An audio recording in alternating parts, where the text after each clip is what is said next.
Well, good to see you. You too. Thank you for agreeing to the filming.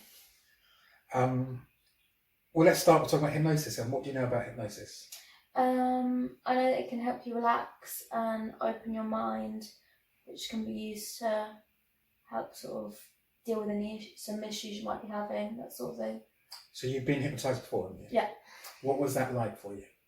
I enjoyed it. It was very relaxing. Okay, I mean, the reason I ask that is because when a client sees me for the first time, they often ask me, what does hypnosis feel like? And it's not actually a straightforward question to answer because I often compare it to a daydream.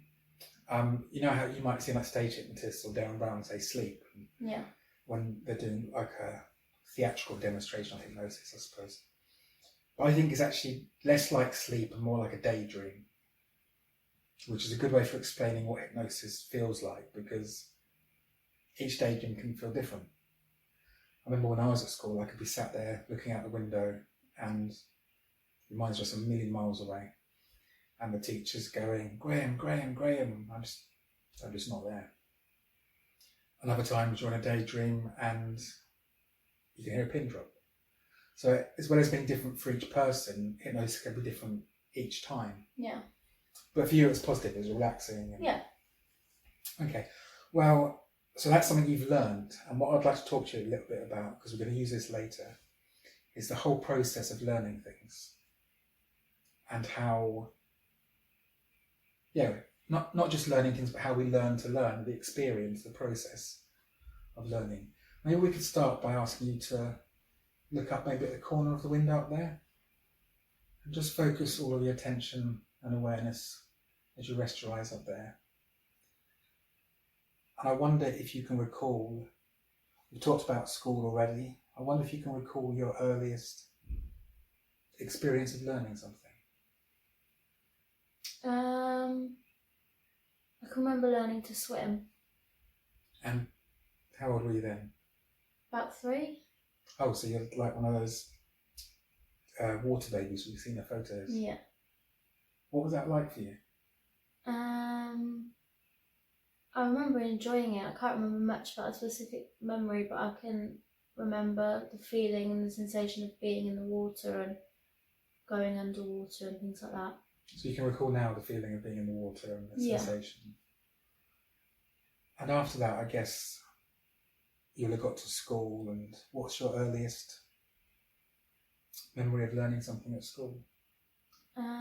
Maybe learning to write and spell and write joined up, that sort of thing. Okay, so we're talking about learning the letters of the alphabet and how they join up into words. Yeah. Which I always find quite interesting because really a letter is just a squiggle on a piece of paper. And then you learn that if you put that squiggle next to this squiggle, followed by another squiggle, that makes this sound, and that sound means this word. It's quite an interesting thing to think about, that at first that squiggle will have meant nothing to you, but when you're taught that those 3 squiggles together make that sound which means that word, you kind of lock that image in your head, and you have that there now, even now as a permanent memory, the permanent image that this word means that sound, which means this thing. And maybe after learning to spell, I guess you'd have learnt addition and subtraction and maybe moved on to numbers. Learning that this number next to that number means this thing, whereas another number next to a different number means something altogether different. You may even have noticed now, as you recall and allow your mind to wander and think of these memories and re-experience those sensations, you may be aware of changes in your breathing as your body continues to relax.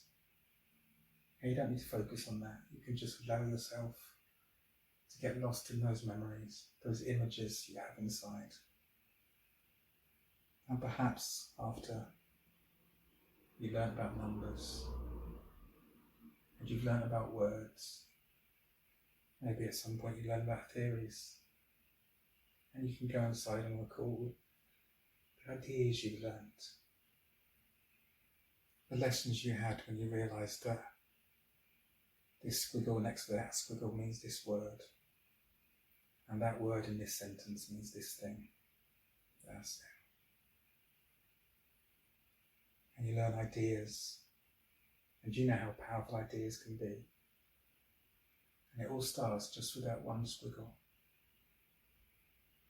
And it's fascinating, the complex ideas you now know that you have stored inside you,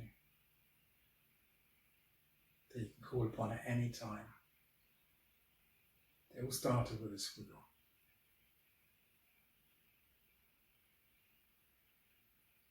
And these squiggles, they in and of themselves may not mean anything. You give them significance. And you've learned a number of times in your life that something that may not mean anything to you